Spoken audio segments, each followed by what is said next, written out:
question 2 and 4, it's something we've done before. I think the only difference is just combination of squared and constant, right?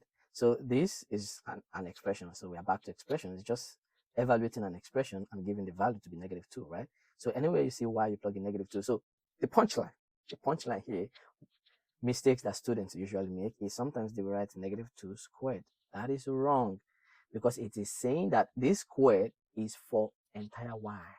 So any y you are given, you will square it. If you write it this way, you are going to get -4. But it is meant to be y, which is -2, then squared. Then you have -7, -2, then -8. So what do you have? -2 squared is you multiply -2 twice. You have +4.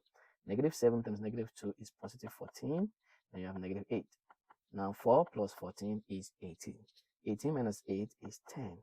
So that is the value of this expression, 10. I hope you understand this concept. All right, let's move to the next concept.